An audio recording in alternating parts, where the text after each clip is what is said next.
My dear fellow listeners and viewers, today obviously is April 22nd, and what that means, it is Earth Day. And so we would make things complicated for you, we'll make it nice and simple. But basically, today's a day for us to reflect, based on the things that we do when it comes to the environment. Because the bottom line is, despite the fact that people who are in power have an obligation to save this planet here, so to speak.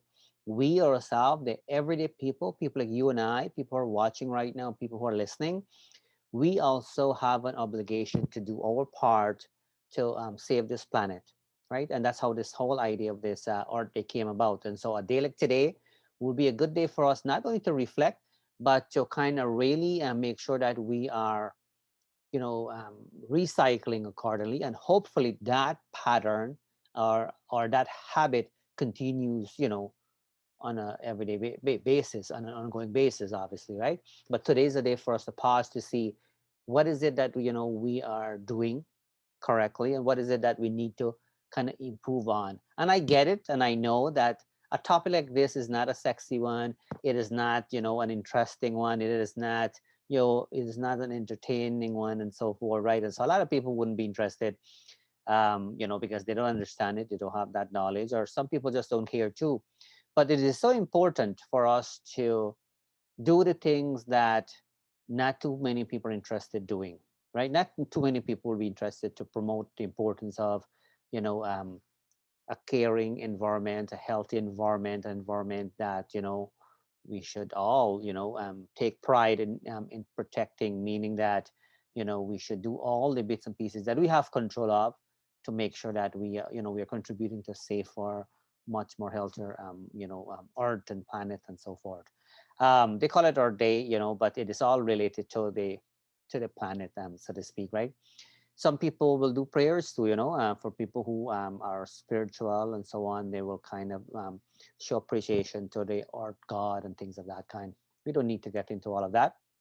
But here in the region of Waterloo, when they started to do more of a structure type of a recycling program, at first we didn't get it, because a lot of people started to complain, well, how are we going to what are we going to do with our garbage and all of that, because usually they used to pick up garbage here every week, and now they're doing it every 2 weeks. So people used to complain, and people used to say, well, why are we going to keep it, or where are we going to keep it, all of these garbage for 2 weeks.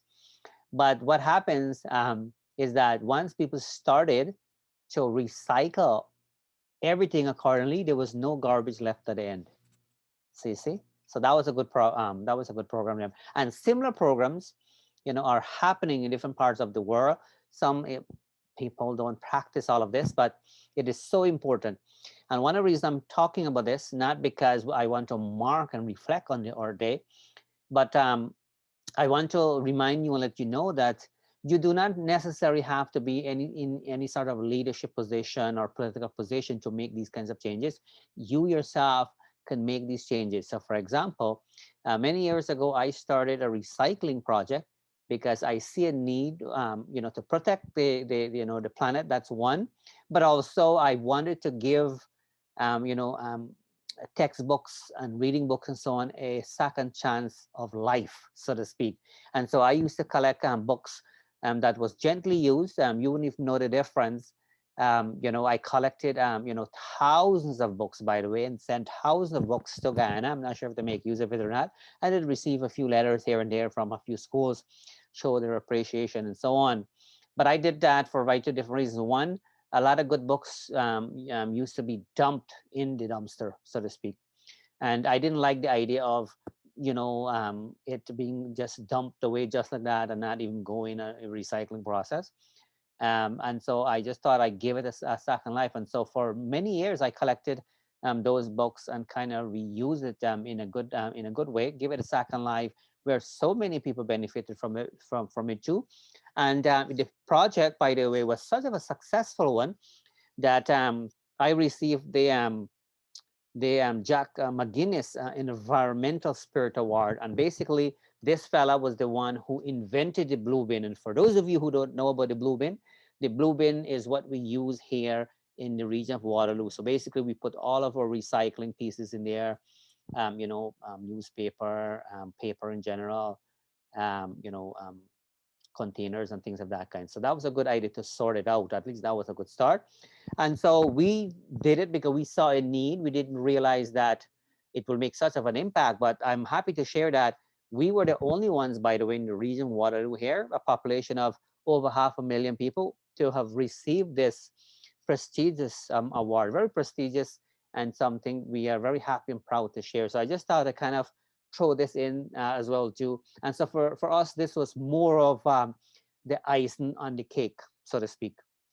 Kind of thing. This was way back in 2014, by the way. So this is something else you get to know about me too, because a lot of people probably know of me, just do some cultural pieces and so on. But I always do things based on where there's a need. So if I see a gap when it comes to environmental pieces, I will contribute that way.